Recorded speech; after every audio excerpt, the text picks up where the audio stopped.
Hello guys and welcome back into a new brand video. In today's tutorial, I'm going to show you how to use YouTube Shorts templates. So make sure to watch the video to the end and follow these simple steps. So first, you will need to open your YouTube mobile app.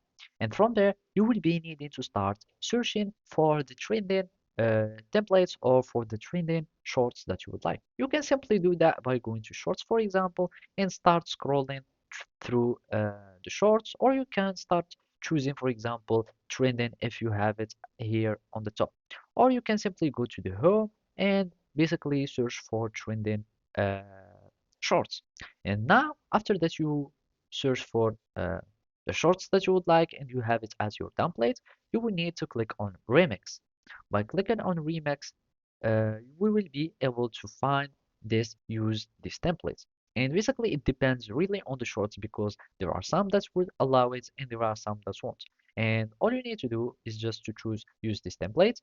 And now you will be able to have your your own template as the template for this short. So simply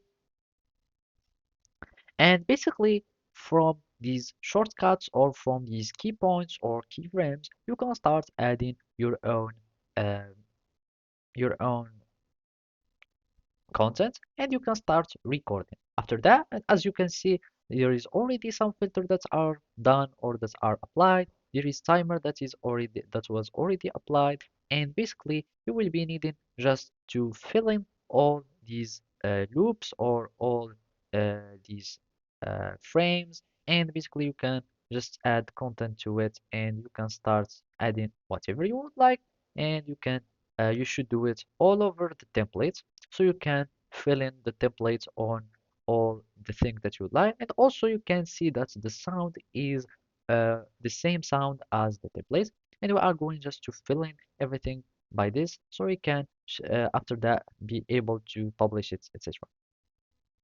And as you can see now, after filling all the frames, you will be able to start having it like this, and the sound would be the same as the frames, like it might have some timing or whatever was the template for whatever the trend was. And then you click next, and you will be able to publish it. So basically that's it. Thank you for watching and see you next time.